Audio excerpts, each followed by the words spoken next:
Let me tell you about Rose. Rose was a patient of mine. I saw her 2 to 3 times per year for 20 years. This is a long time. It's enough to cultivate a friendship of sorts. She had the usual array of problems that we see in the office every single day. She had high blood pressure, high cholesterol, she was overweight, and she smoked.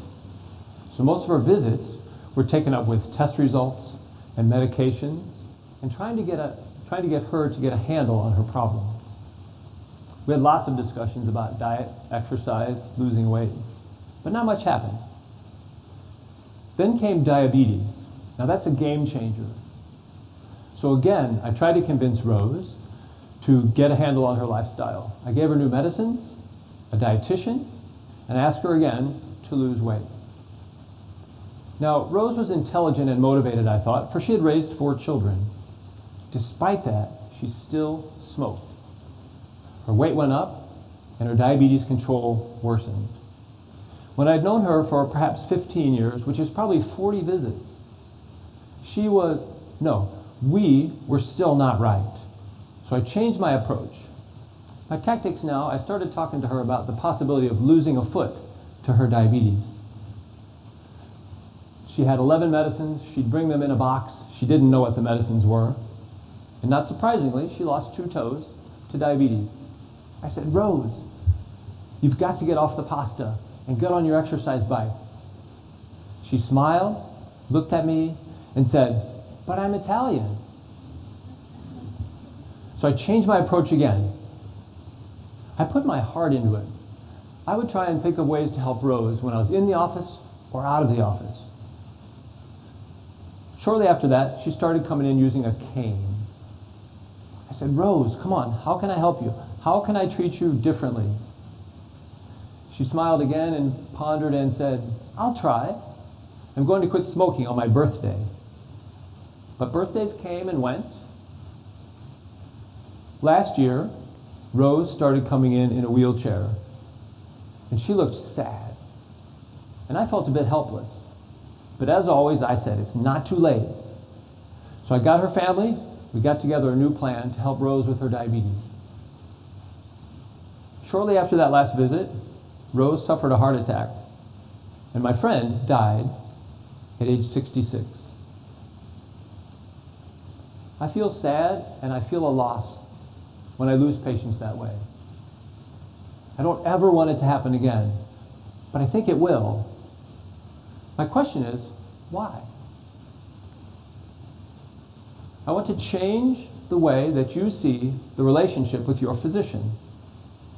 If you do that, and you use some simple, critical thinking, you can make your health safer, better, and cheaper. For those of you who will be physicians, listen, and you'll be better physicians. For we'll all be patients eventually, right? I actually love being a primary care physician. It sounds weird, but I get up at 5 in the morning and I'm ready to go to work. I love seeing lots of patients. I love working hard. And I know, surprise, surprise, I'm going to be late sometimes. But I have a reason for this. I think that all patients deserve every bit of time that they need with their physician. So I'll shake your hand and I'll know your name. And I'll give you a hug. Sometimes I'll hand you a Kleenex. When I close the door to the exam room, you're going to be the only patient that I think about. We can sit and talk and listen, and we'll laugh, and sometimes we'll cry. I want to form a partnership with my patients. And I really want all of you to form partnerships with your physician. If you do this, it really transforms the ability to share information. Information is what we work with every day to make you safer and better. Physicians take an oath put together by Hippocrates in 450 BC. Our modern Hippocratic oath is our professional code of ethics. I want to share a few lines with you that exemplify what I'm speaking of. The first is, there is an art to medicine. Warmth, sympathy, and understanding will outweigh the surgeon's knife and the chemist's drug. The other, for I treat not a fever chart or a cancerous growth, but a sick human being. This partnership that I'm speaking of requires that we think, because the physician and the patient are both after the same thing, and that's the truth. Critical thinking requires information. How do you get it? As physicians, we get information by listening, asking questions, observing through examination and touch, and then we think. I heed the words of my mentor long ago, who told me, all of the information that you need will be there if you let the patient talk and you listen. In my former life as a veterinarian, I learned to observe. That's quite a picture, isn't it? I don't share that with everybody. That one. Because as you know, animals don't talk. So we learned the meaning of a wagging tail and ears laid back and bared teeth. I know body language, but I much prefer speech. If you can speak with your physician easily about the simple things, then it'll be so much better when you come to the hard things, and they will come. Serious illness, addiction, and end-of-life discussions. So ask questions and get answers, and make sure the discussion is not in the big word, top secret language that we learn in medical school. Make sure that you understand. Ask for other options. What if I don't have the MRI scan, or that blood test, or that surgery? We know that many conditions will get better if we let Mother Nature heal you and just take some time. Is that an option? Many decisions don't need to be made right away. So it'd be good to get things in writing and go home and come back and have a second discussion. We have to make sure that you understand. If you need a second opinion, ask your physician to guide you. They won't mind. This whole process lets us make decisions with you and get to an appropriate plan. The appropriate plan is safer. And if you get to participate, it's better. Now that you have a plan, let's take some action. Some actions are simple. Taking a pill, walking, changing your diet. Many things are complicated. Many illnesses require a team of caregivers for you. So make sure that you work with the team and make them work for you. One of my patients calls me his quarterback of healthcare because I keep all the players in the game. So make a plan, get some follow-up, and make sure that you're ready to change as needed. Get your medications right. Get them right. As you can see, this is one of my biggest frustrations. You know, there's lots of people that can change your medicines besides me, the physician. You can. You might. As can other physicians, pharmacists, dentists. And how many people have altered or not taken a medication because of advice from a neighbor's brother who saw an infomercial? There are such safety implications to medications. You have to get it right.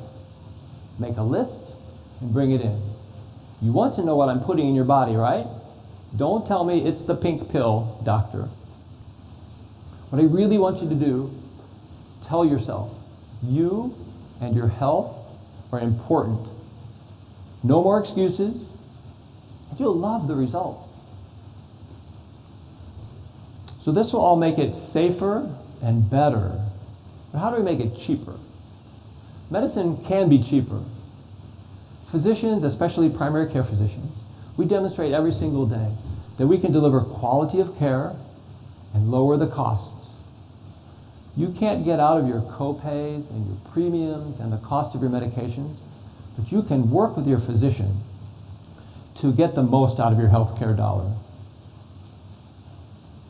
Do you know that insurance pays for prevention? We have screening tests for prostate, colon, and breast cancer. We screen for diabetes and high cholesterol and hypertension. Those are covered, so there's no thinking about that one. You got to do those.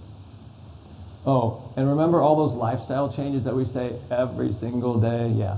Diet, exercise, lose weight, stop smoking, drink less alcohol, blah, blah, blah. They work. They make every medical condition better. And if you're better, you need less medication and less tests. and it saves you money. So here's the deal. This also requires a good partnership and lots of conversation with your physician. So use it and use your physician to the most. I think about Rose often and how it could be different. How could I treat Rose differently? She certainly made her own decisions, but I sure wish that she had known her illnesses better and embraced our partnership. Now, Charlie is different. I met him also 20 years ago. When I met him, he had diabetes diagnosed as a child. He was on an insulin pump. He had 6 medications. And he was running marathons. I was impressed. He would come to all of his appointments.